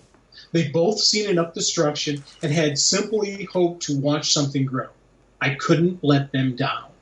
For me, that was just a great moment. And I love just how, as Clark's going through that, how his body mechanic changes, and he's got that, he's walking a little prouder, walking a little taller, shows up to his dad, is like, I'm sorry, you were right.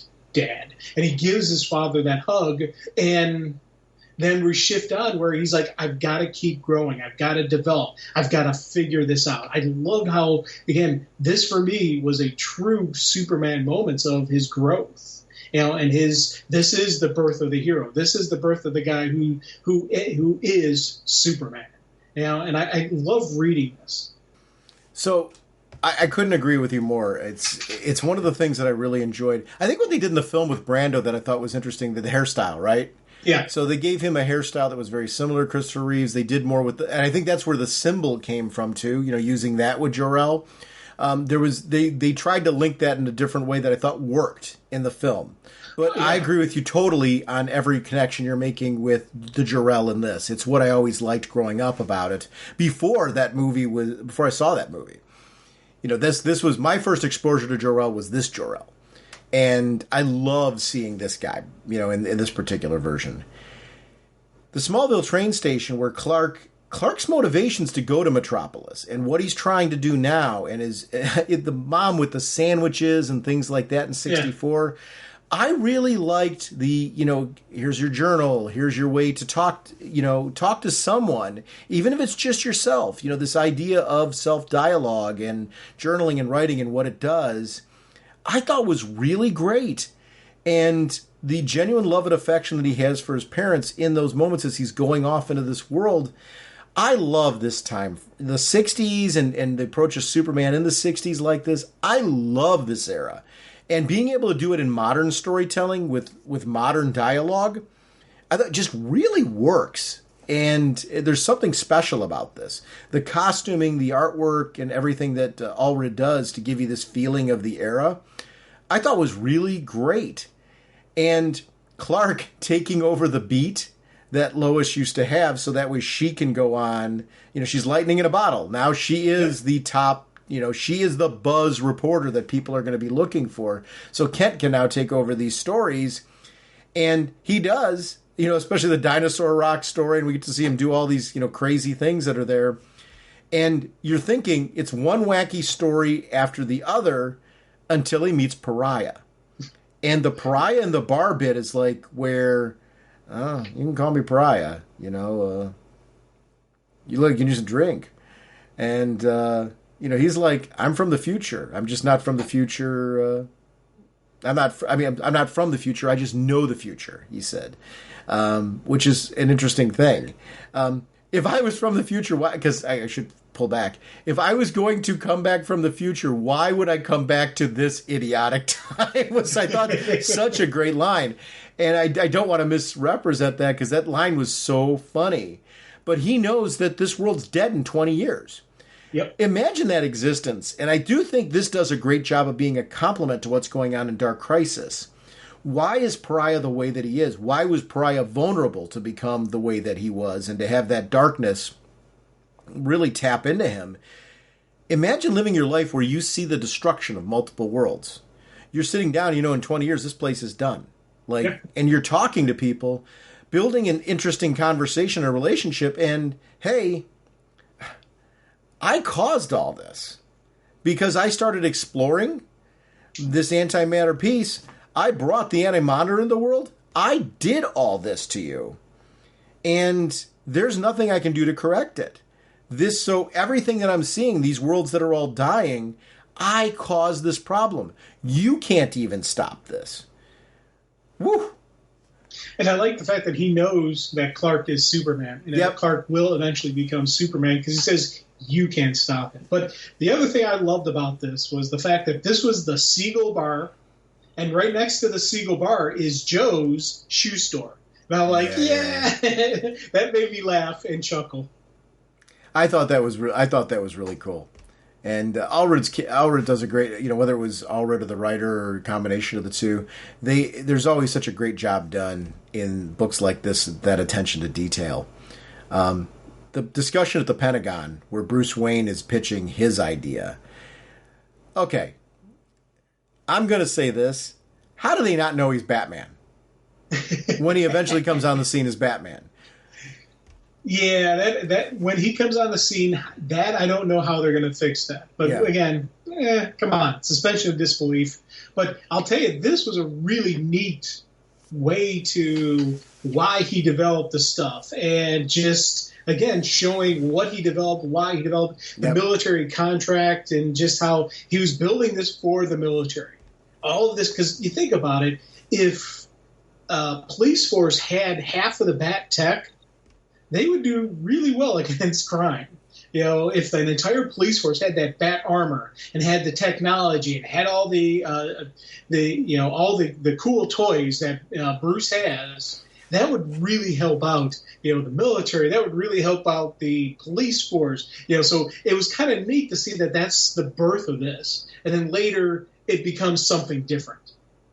Yeah, yeah, and that's something that's really interesting to me, is seeing that there is a different sort of approach with that. Luthor's take on this was interesting. Bruce is looking to prevent war, right? Yeah. And to prevent death. Luthor's like, shouldn't we just assume it's all here? And he's going to, listen, I want us prepared for the reality. Reality is war's at our doorstep right now. And he's manipulated. I love that he's manipulated the situation where he's like, okay, you got gambling depths, you're going to be my guy on the inside, and you're going to start pushing my... I mean, what a great way to push forward, because Luthor could care less about the contract. It's not the contract he wants, it's the end result of what he's looking to do that's far more important. Well, one, he does need the contract, because he needs the money. Right. But two, he needs the nuclear ordinance. Right. He needs to get his hands on the ordinance. I think that, for me, was a neat thing that, initially as I'm reading this, I'm thinking, okay, this is Luthor's contract, Luthor's bid. He's going to get the bid because of the corruption. He's got the one general in his pocket with the gambling debt. I'm like, okay. And I was thinking that's all it was going to be. Right. So when we get the flip-flop and you see exactly what his motivation was, that for me was just a brilliant, beautiful swerve in the story, because I 100% did not see that coming. You saw the birth of the bat. I'm like, oh, that's cool. And Luthor's getting into the contract, so Bruce takes his tech and makes it in Batman. Okay, see that coming? That's awesome. Didn't see the final swerve with Luthor. I think that, for me, was just a really cool moment on storytelling and, swerves, and just that, again, brilliant layout of this story. And even we add into confirmation that the pilot that shot down Superman was Hal Jordan. I suspected it was him, but we didn't have confirmation until then. So you really get, they're building the Justice League. They're building Batman. We've seen the birth of Batman. We've seen origins of Superman. We're now seeing Luthor as Luthor, because we see the manipulation. And then later on, we really see evil Luthor. This book did a brilliant job in creating a full universe within one book, within one issue. Yeah, yeah. And that's really an important piece. It accomplishes a lot in one issue, where it felt like we were reading four. I mean, really, we're reading four. But this story benefited from the fact that it had room to breathe. Getting the idea of the backstory of Lois and Clark's relationship with their fathers, where Lois shows a different sort of connection. It shows early on why these two started to become close. There was similarities there in the upbringing and their fathers and what they'd gone through, and what their fathers had experienced, that they could connect with and understand each other with what they'd gone through. And I loved how that piece was kind of a thing. Lois is genuinely looking out for him, saying, hey, I did that beat before. You got to be careful, because, only believing that something is inevitable, and those scenarios when she's having those debates with him, I thought was really great. Until, he's sitting here, what? One thing you're right about. He said something about the insects taking over the United States, and then he sees the Beatles commercial. I thought it was so great. Because, again, it invalidates what he just said to Lois, and validates everything that Pariah just said. Yep. Oh, God, yeah. And it's funny, her story about her father, about the bridge where the U.S. is there to prevent the German offensive. Germans are there to prevent the American offensive. I'm pretty sure, I don't know where it was, but I think that's a true story, by the way. I think there was like a very famous battle where both sides thought the other was going to invade. in the end. So they each sent positions there because we've got this offensive coming through here. The other side said, no, we've got the American offensive. I'm not 100% certain on that, but I could have swore I remember reading somewhere where this actually happened. And there was this one bridge that was, because neither side could destroy the bridge because they were thinking, that, it was for an offensive and this and that. And it was just this really nasty battle that never really needed to happen because each one of them thought the other was going to attack there. In reality, they're each planning an attack somewhere else. I think, I'm not 100% certain, but I thought this was an actual real story.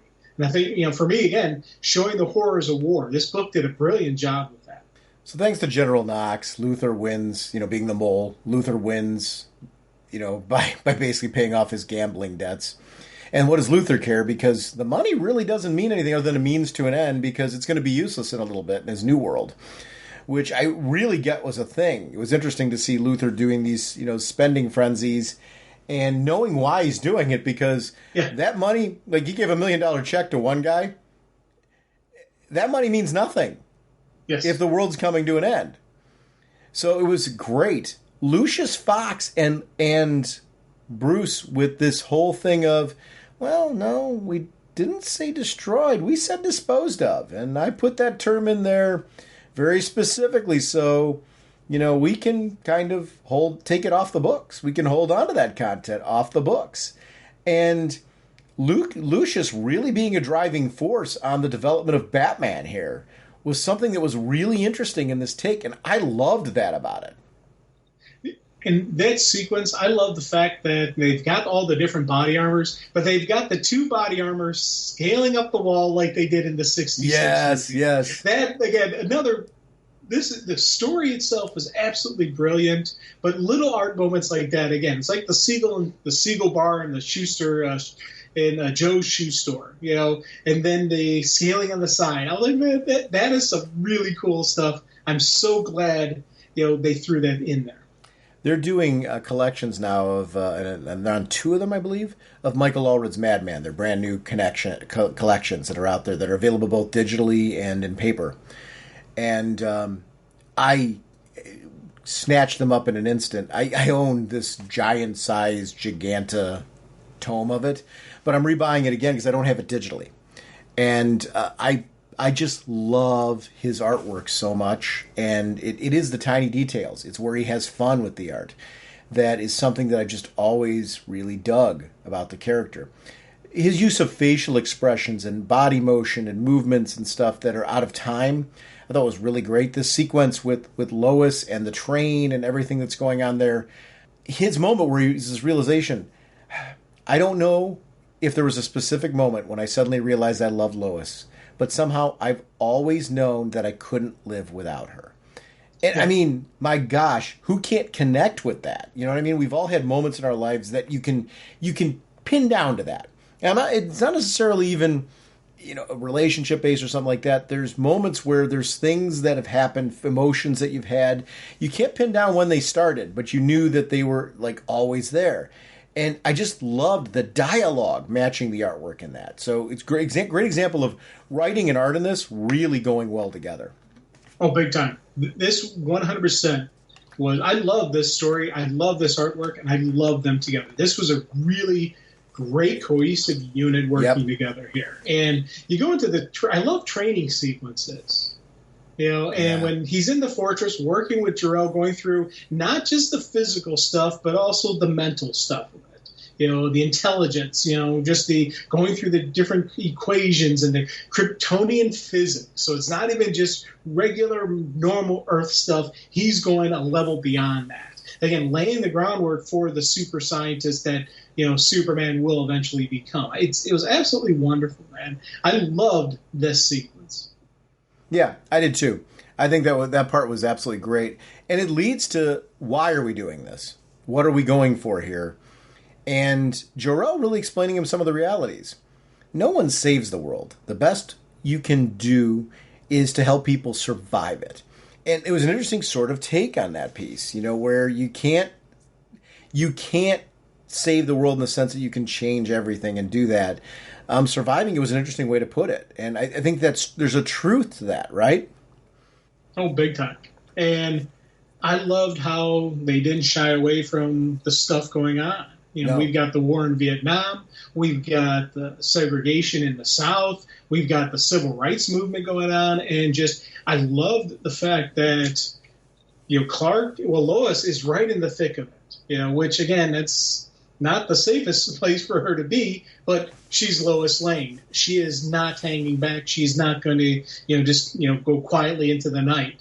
She is that great reporter. And I love the fact that it was her who was down there, who actually gets arrested, and they lock her up with with the civil rights, with the freedom riders, just thinking, oh, that'll scare her. No, that gave her a great story. Thank you. Love these sequences. Yeah. And that is something, I agree with you. That is something that those sequences are really, really critical. Lois breaking down and doing an interview there and them telling their story. And I love that it was at a Woolworths, right? Because they don't exist anymore. Yeah. And, but for us growing up, remember Woolworths? I mean, that was it was a thing up at Richmond Mall away from us. And them talking about their experience, how they went to a Chinese restaurant, but because they were going to go back and make a point, they filled up on food because they're like, I don't know when we're going to get good food after this. We might as well load up here because what we're going to go back and make a statement with is going to put us here. And we needed to do it. They knew that they were going to wind up in jail to try and make some change. I loved that sequence. Police are lying to Clark about what's going on with Lois because, I don't know. I don't want to. We certainly don't want a spotlight shined on us. Clark using his X-ray vision practically for the first time. He used it in his training with Jor-El, but now we're getting to see him use it and take a stand, and getting Lois out so that way she could write the story. I thought was such a cool sequence of events. I just loved that we got to see Superman do like a ninja-like Superman thing. Yeah. Well, the Southern jail mysteriously destroyed an earthquake. Yep. And that was Clark's story. I loved how Lois, of course, gets the Freedom Rider, the story, and then Clark's right along with her, getting the little side story that, it's a little weird thing that happened. Throw it to the Kooks, the Kooks guy. The Cub reporter who handles the kooky stories. Yep. I love that the fact that they both did, and again, great historical references in here. And then we go into Lex. Man, I love this sequence with Lex. I loved him sitting there. It's like, hey, everybody, we're going to detonate and we're going to practice using this bunker that I built for you guys. Yeah. And I'm just like, oh, okay, Lex is going on. And then hit the little button, and then you flip the page and Coast City Naval Base. It was funny because when I first read that, I'm like, what? And I went back one page, looked, I'm like, then it dawned, I'm like, oh my God, this was Lex's plan all along. This is brilliant. I cheer. Now, I normally am not a big fan of the megalomaniac Lex Luthor conquer the world kind of stuff, but I'll tell you right now, I loved how this played out because I was thinking we were getting the corrupt businessman Lex Luthor who, when Superman on the scene, that's when he'll do his evil twist. Oh, no, Lex has always been evil in this universe. Lex has always been just this megalomaniac monster. Absolutely love this. Love this. Yeah, and I couldn't agree more. That was something where this different take on Lex Luthor, not different take, it's more of a going back to the straight villain Lex Luthor, I thought was great. Seeing the bomb for the first time at Coast City, I thought was a magnificently beautiful sequence. I mean, that page, kaboom. It's hard to say the beauty and the destruction, but you get this sense of this is something that's going to impact not only did it kill millions, but it's also going to impact the environment for years to come. It just shows how evil he is. But I loved at LexCorp, he was saying that he was safely away at this base. He wasn't. He's there at the bunker right now with this thing is just being posted up because he knows I just caused a whole big problem here at the moment. And I thought it was great. Silas Stone being the recipient of the check, too, I thought was a cool thing. Yeah, again, laying groundwork for Cyborg. Yeah. And they're going to come play out there. And it was a neat moment because, one, you had these great Lex stuff, and then you go into the Daily Planet where Lois is going into the fire. And the look on Perry's face when he's like, Coast City isn't anymore. And Lois has got that, that desperation there. She's got to go there. And you had that tender moment between Lois and Clark. And I was like, man, this page right here had some great visual moments, had that great visual, that facial expressions on all of these three characters. And none of them were any superhero type moments. These were just human moments. And it was one of those things I absolutely loved about my art read through was like stuff on this page. Of all the people in my life, no one has taught me more about heroism than Lois Lane. That being a hero is not about doing something spectacular. That it's not about being strong or smart or having powers that others don't. Heroism is simply the act of being where you are needed the most. And it was just such a cool sequence of events. Yeah. The whole outside of Coast City leading into, the Bruce Wayne circumstance. And I love that the Wayne Manor is reminiscent of the 60s Wayne Manor as well, where Alfred starts leading him down to the cave and we know this is going to lead to him being Batman for the first time and all of that stuff. We get to see Clark's moment. We know we're all converging now to moments where we're seeing the first opportunities for these heroes to show up. Bruce Wayne, Green Lantern, because this leads to the sequence with Abin Sur that has a very different take on it, where he shot him out of the sky thinking he was a threat. And he actually brings him down. And I love the sequence with Abin Sur. I am Abin Sur of the Green Lantern Corps. We are on the side of life, and we are losing. And Hal puts on the ring, and he goes, but I'm not worthy. No, you are not. But you are here. And it was such a cool sequence of events where you just show in this world that would be the reaction to it. And I thought it was a great sequence there. Yeah, and I loved how the U.S. did do a nuclear response to it. Mm-hmm. Lex's plan to get the nuclear response worked. They launched, but they didn't count on the Big Blue. And I loved how it was Superman who prevented the catastrophe. Yes. Because again, like what you said, when all these stuff was converging, when he goes to the fortress, I 100% was hearing dun dun dun dun dun dun dun dun dun dun dun. When you see him flying flying in the costume for the first time, that build up moments. Every time, these were those dun dun dun moments that I love in a cool Superman story. I loved seeing him just do what he does. I love that Batman's detective work led him to Lex Luthor and stopped the attack on Metropolis, because Metropolis was going to be the next target. And he's like, listen, if Coast City wasn't enough, we'll make some noise with Metropolis that they will not be able to ignore. And he's convinced at this point he's going to send this one guy off to die. And Batman shows up on the scene. He's like, is anywhere safe? Did I mention this new position comes with full medical and dental? And Batman's already taken down the situation and put a stop to it in a way that I thought was really cool. We get to see that this leads to disarmament and what looks like everything's going to be okay, right?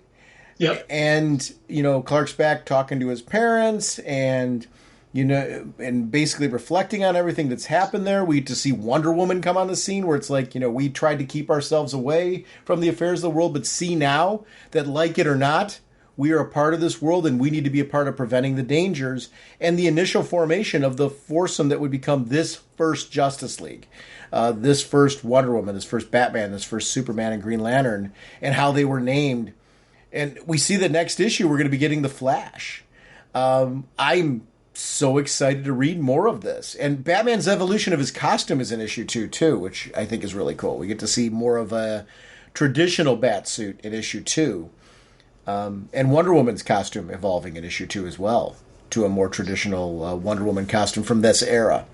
Yeah, a little bit more flashier for both of them. Yeah. Because you think about it, Bruce's costume evolved from the initial that initial armor that he built, to this. And then, on the cover, you see a little bit more of a defined Bat moments and all that stuff. So I was like, yeah, I'm all in on this. This is a series that I really, again, I want this world to survive because I want more issues of this universe. I want this Earth to survive somehow, even though we saw in the opening pages it dies.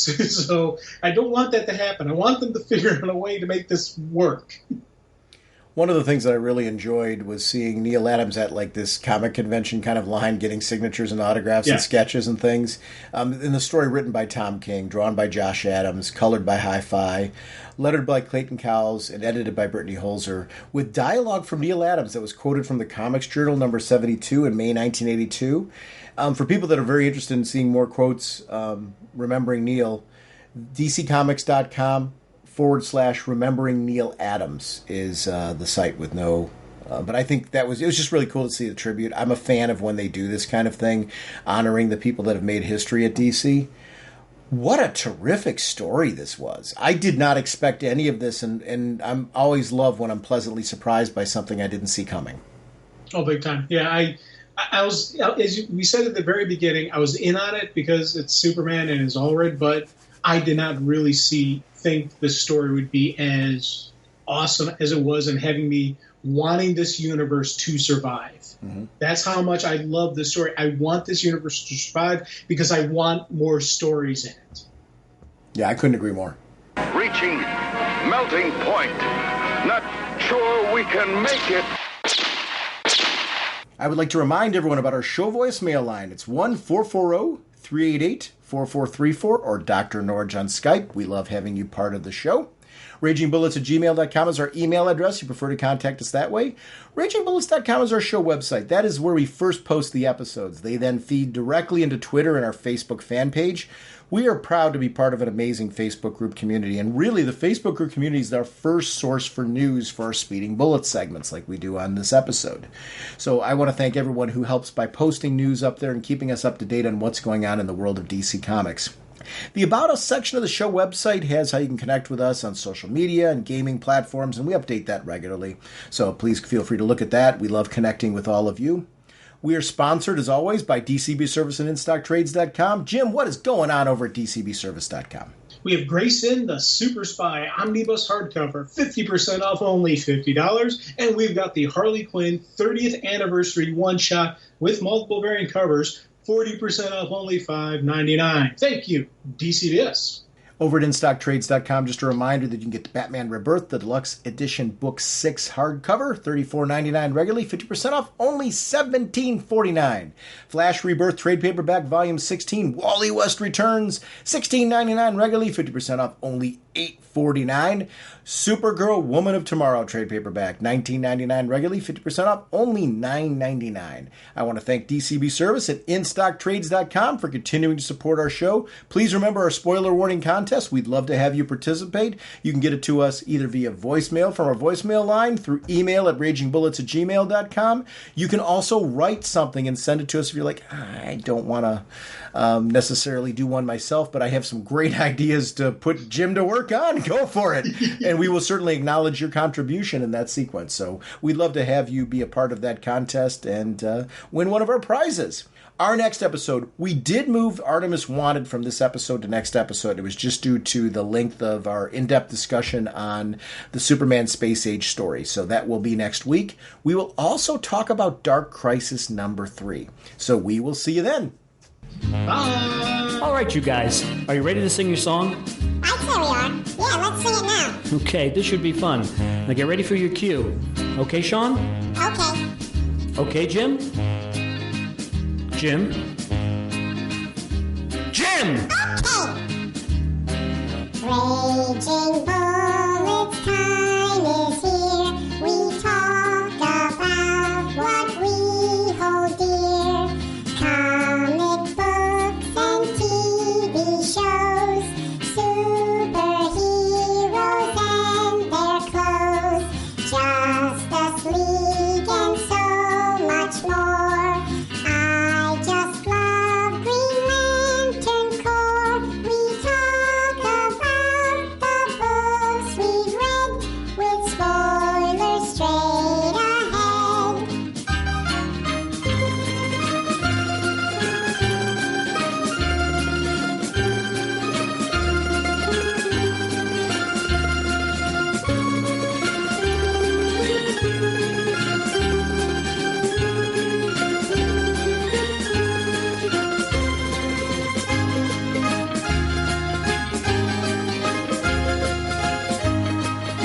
Okay, fellas, get ready.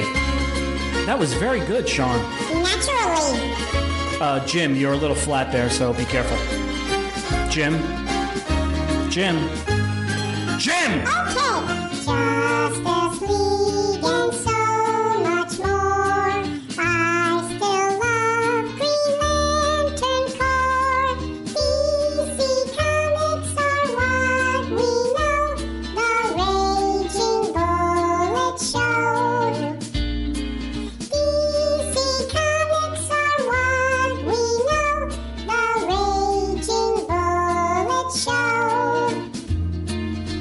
Excellent job, guys. Let's sing it again. Yeah, let's sing it again. No, that's enough. Let's not push it. Push it. What is that? Yeah, what are you talking about?